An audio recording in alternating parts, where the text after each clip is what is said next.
कैसे हो? I hope आप बहुत ही अच्छे होंगे। एंड क्लास 11th का चैप्टर नंबर जो पढ़ेंगे हम, यानी ट्रायल बैलेंस पढ़ेंगे अकाउंटेंसी का। बहुत ही सिंपल चैप्टर है, बहुत ही इजी चैप्टर है, जल्दी से जल्दी खत्म हो जाएगा। बस रूल समझने हैं और उसके बाद हर एक क्वेश्चन हो जाएगा। Important question summary plus notes आपको मिलेंगे, इसी वीडियो में मिलेंगे। डिस्क्रिप्शन में लिंक होगा, नोट्स वहां से देख लेना, मिल जाएगा। और साथ में समरी प्लस इंपॉर्टेंट क्वेश्चन जो पेपर में आएंगे वो भी डिस्कस करेंगे, वो भी इसी वीडियो के अंदर। तो एंड तक बने रहना, फायदा आप ही लोगों का होने वाला है। ज्यादा टाइम नहीं लूंगी, सिर्फ काम की बातें बतानी है आप लोगों को, ठीक है। तो सबसे पहले देखते हैं, यानी कि ट्रायल बैलेंस पढ़ने से पहले ये समझ लेते हैं ट्रायल बैलेंस कब बनाया जाता है। तो सबसे पहले देखो, सबसे पहले जर्नल बनाई जाती है, फिर लेजर बनाया जाता है और फिर ट्रायल बैलेंस बनाया जाता है। मैंने शॉर्ट फॉर्म लिखी है ट्रायल बैलेंस की, ठीक है। तो जर्नल, लेजर, ट्रायल बैलेंस, दो तरीके से हमारे क्वेश्चन होते हैं ट्रायल बैलेंस के।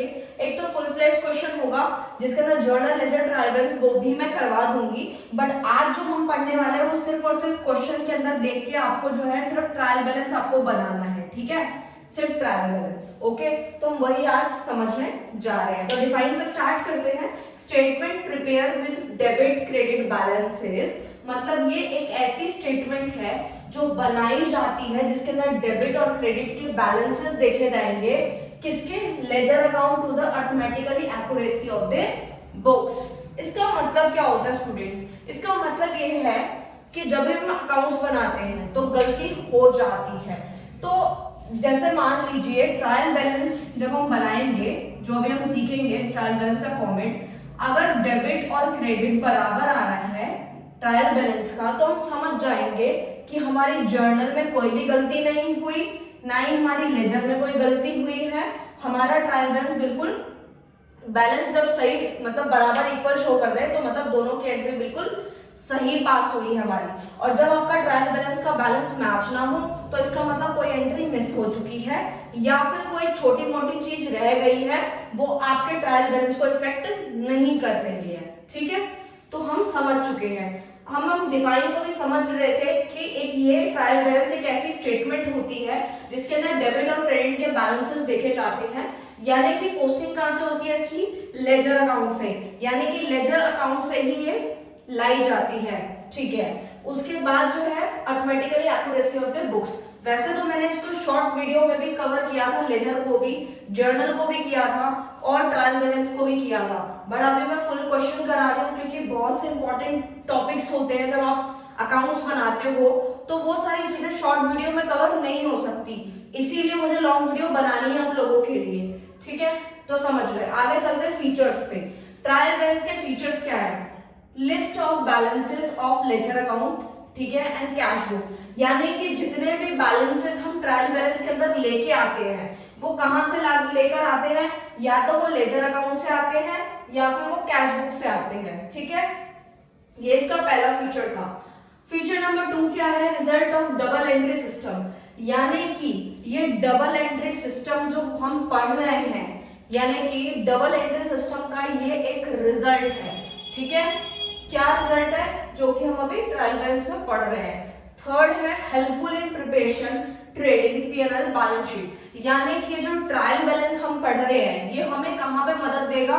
यानी कि वो हमारी हेल्प करेगा जब हम ट्रेडिंग अकाउंट आगे पढ़ेंगे, पीएनएल मतलब प्रॉफिट एंड लॉस अकाउंट बनाएंगे और बैलेंस शीट पढ़ेंगे, तो उसमें ये हमारी बहुत हेल्प करेगा ट्रायल बैलेंस, ठीक है। और ट्रायल बैलेंस आप लोगों को पता ही है पहले बनाया जाता है, क्योंकि हम चैप्टर नंबर फर्स्ट में ऑलरेडी पढ़ के आ चुके हैं कि सबसे पहले जर्नल बनता है, फिर लेजर बनता है, फिर ट्रायल बैलेंस बनता है, और उसके बाद के जो चैप्टर में हम लोग स्टडी करेंगे वो ट्रेडिंग, पीएनएल, बैलेंस शीट, वो सब आगे हम स्टडी करेंगे, ठीक है। तो अब जो है हमारी जो है ऊपर कवर हो गया फीचर्स। अब लास्ट है आपके ऑब्जेक्टिव। इसको प्लीज ध्यान से समझना क्योंकि ये बहुत बार आपके क्वेश्चन में यानी पेपर में बहुत बार आया हुआ है क्वेश्चन, ठीक है। यानी कि what is the objective of trial balance, ठीक है। तो इसका पहला ऑब्जेक्टिव है हेल्पिंग फॉर फाइनेंशियल अकाउंट, ठीक है। यानी कि ट्रायल बैलेंस जो है उसका पहला ऑब्जेक्टिव है कि वो हमारे फाइनेंशियल अकाउंट में मदद देता है। कौन? Trial balance. Number 2, to help in locating errors. हमारे एरर्स को, हमारी गलतियों को पकड़ने के भी काम आता है क्या? Trial balance. जैसे मैंने आपको अभी समझाया जैसे मान लीजिए अभी हम ट्रायल बैलेंस बनाना सीखेंगे, फॉर्मेट सीखेंगे उसका। सपोज डेबिट और क्रेडिट जो है उसका बैलेंस इक्वल नहीं आ रहा है। जस्ट वो छोटा सा एग्जांपल ले रही हूँ, डेबिट का बैलेंस आ रहा है 3 और क्रेडिट का बैलेंस आ रहा है 5, तो दोनों बराबर नहीं आ रहे। दैट मीन्स हम लोगों ने कहीं गलती की है, यानी कि जर्नल में गलती की होगी या लेजर में की है। तो ये हमारी गलतियों को पकड़ने में हेल्प करता है। कौन? Trial balance. थर्ड है summary of each ledger account. हर एक लेजर अकाउंट की समरी बता देता है शॉर्ट में, ठीक है, क्योंकि लेजर में तो बहुत बड़े बड़े अकाउंट्स बनते हैं, एक एक पर्टिकुलर हर एक चीज का अकाउंट बनता है, कैपिटल अकाउंट अलग, हर चीज का अलग। तो इसके अंदर क्या है, पूरी समरी आ जाती है, उसी को हम ऑब्जेक्टिव ऑफ ट्रायल बैलेंस कहते हैं, ठीक है। ये मैंने आपको थ्योरी बता दी है। अब हम डिस्कस करते हैं कुछ चीजें जो हमें याद रखनी है और ट्रायल बैलेंस को क्वेश्चन करना है। तो जल्दी से पहले समझ लेते हैं कुछ बेसिक्स कॉन्सेप्ट, उसके बाद करेंगे डेबिट बैलेंसेस में क्या क्या आएगा। देखो ट्रायल बैलेंस का फॉर्मेट कुछ इस तरीके से होता है, पहले सीरियल नंबर, फिर हेड ऑफ अकाउंट की कौन कौन सी चीजें क्वेश्चन के अंदर गिवन है। आप लोगों को सपोज ये सारी चीजें गिवन है, ठीक है, और एलएफ का कॉलम आपको पता ही है पहले से लेजर फोलियो का। डेबिट बैलेंस और क्रेडिट बैलेंस, यानी 2 कॉलम्स बनेंगे डेबिट और क्रेडिट के।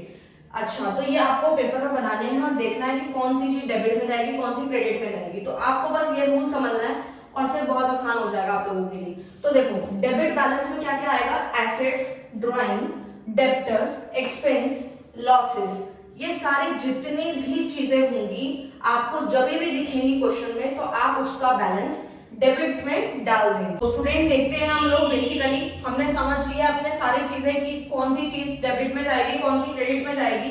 और अगर आपको ये नहीं समझ में आया तो आपको एक छोटा सा रूल याद रखना है, यानी कि क्लियर वर्ड याद रखना है। क्लियर वर्ड क्यों? क्लियर वर्ड इसलिए याद रखना है, C for capital, L for liability, E for expenses, A से एसेट्स है, आर से रेवेन्यू है। मैं दोबारा रिपीट कर रही हूँ, सी मतलब कैपिटल मानेंगे, एल मतलब लायबिलिटी, ई मतलब एक्सपेंसेस, ए मतलब एसेट्स, आर मतलब रेवेन्यू, ठीक है। ये 5 चीजें हैं। इन 5 के अंदर आप लोगों को बस ये देखना है कि कौन सी वाली है, मतलब लाइक कैपिटल है या फिर लायबिलिटी है या क्या है। जब भी एसेट हो और एक्सपेंस की बात हो तो उसको डेबिट में डाल देना आंख बंद करके, ठीक है। एसेट्स और एक्सपेंस यानी बीच के, मतलब ये तो 2 नजर आ रहे हैं अल्फाबेट, एक्सपेंस और एसेट्स, इनको डेबिट में डाल देना। और जो बाकी के 3 बच गए, कैपिटल बच गया, लायबिलिटी बच गई और रेवेन्यू, इनको क्रेडिट में डाल देना है, ठीक है। अब तो आपको याद रहेगा। तो चलो फिर स्टार्ट करते हैं अपने क्वेश्चन को। क्वेश्चन आपके सामने ही है, ठीक है। तो स्टार्ट करते हैं। हेड ऑफ अकाउंट्स यहाँ पे दिए हुए हैं, ठीक है। अब हमें करना है, जल्दी से देखना है कौन सी चीज कहाँ आएगी, मतलब डेबिट में। अपने क्वेश्चन को हम क्लियर वर्ड समझ चुके हैं, अब हमें क्वेश्चन करना है। क्वेश्चन के अंदर ये कुछ टर्म्स है जो हमारे को गिवन है, अब हमें देखना है डेबिट में जाएंगी या क्रेडिट में जाएंगी। जो चीज डेबिट में जाएगी वो क्रेडिट में नहीं जाएगी, जो क्रेडिट में जाएगी वो डेबिट में नहीं जाएगी, मतलब दोनों में से कोई एक जगह पे जाएगी, ठीक है। हमने अभी समझ लिया, जल्दी से देखते हैं। पहला चीज है कैपिटल। कैपिटल अभी बताया था कहाँ जाएगी, क्रेडिट साइड जाएगी।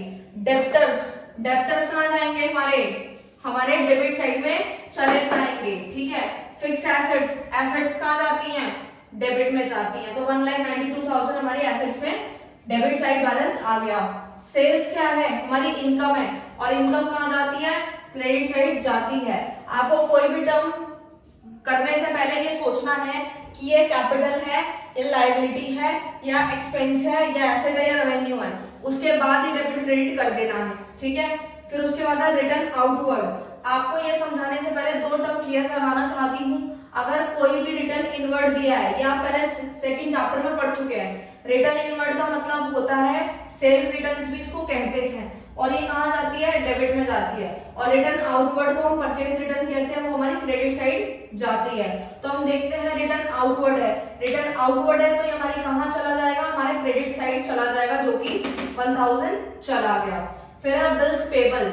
बिल्स पेबल, ठीक है, वो हमारा कौन सा बैलेंस है, अभी बताया था, क्रेडिट बैलेंस। बैंक ओवरड्राफ्ट भी क्या है, लायबिलिटी है, तो वो भी कहाँ चला जाएगा, क्रेडिट साइड। ओपनिंग स्टॉक आपको अभी बताया था मैंने, कहाँ जाएगा, वो जाएगा हमारे डेबिट बैलेंस में, अभी बताया था ओपनिंग स्टॉक डेबिट में जाएगा, ओके। उसके बाद क्रेडिटर्स, क्रेडिटर्स कहाँ जाते हैं, लायबिलिटी है हमारी, तो हमारा कहाँ चला जाएगा, क्रेडिट साइड, ओके। फिर परचेजेस, परचेजेस, ठीक है, परचेज करना मतलब ये हमारा क्या है, एक्सपेंस है, और एक्सपेंसेस कहाँ जाते हैं, डेबिट में, तो डेबिट में 70,000 आ गया। रिटर्न इनवर्ड अभी समझाया था आप लोगों को, रिटर्न इनवर्ड कहाँ जाएगा, डेबिट में जाएगा। तो रिटर्न इनवर्ड का बैलेंस आ रहा है 2000 रुपीज। फिर आ रहा है wages and salaries. Wages and salary का मतलब ये हमारा एक्सपेंस है, और एक्सपेंस कहाँ जाता है, डेबिट में, तो डेबिट में आ गया 30,000। बिल रिसीवेबल यानी कि बिल रिसीवेबल कहाँ आएगा हमारा, डेबिट में आएगा। रेंट कहाँ जाएगा, रेंट भी हमारा एक्सपेंस है, तो वो कहाँ चला जाएगा, हमारी डेबिट साइड। ठीक है, अब डेबिट क्रेडिट मैंने दोनों बता दिया, किसका बैलेंस कहाँ आएगा, दोनों का टोटल ऑटोमेटिकली इक्वल आएगा। ठीक है, अगर नहीं आ रहा इसका मतलब आपने जर्नल में कोई दिक्कत करी है। ठीक है, मैंने आपको बता दिया कुछ डेबिट बैलेंस क्या है, क्रेडिट बैलेंसेस क्या है, बस आपको यही ट्रिक फॉलो करनी है और हर एक क्वेश्चन सॉल्व हो जाएगा, कुछ भी मुश्किल नहीं है। अगर आपको कोई डाउट आता है तो आप डीएम कर सकते हैं, हर एक चीज वैसे तो क्लियर हो जाएगी, सब कुछ बता दिया है। ठीक है, और एक लास्ट सेंटेंस समझ लो, इस क्वेश्चन के अंदर नहीं थी बट स्टिल आपको पता होना चाहिए, क्लोजिंग स्टॉक अगर लिखा है एडजस्टेड है, अगर एडजस्टेड बोला है तो आप लोगों को लिखना पड़ेगा, और अगर एडजस्टेड नहीं है तो कई चीजें देख ली है कि कौन सी चीज डेबिट में आई है, कौन सी क्रेडिट में आई है। तो जब हम दोनों का टोटल कर रहे हैं, डेबिट साइड का टोटल आ रहा है 3,60,000 और क्रेडिट साइड का टोटल आ रहा है 3,60,000, दोनों का ही बैलेंस इक्वल आ रहा है। जब आप भी क्वेश्चन सॉल्व करेंगे तो आपका भी बैलेंस इक्वल आ जाएगा, बस एंट्री पे ध्यान रखना डेबिट क्रेडिट की कौन सी चीज कहाँ जाएगी।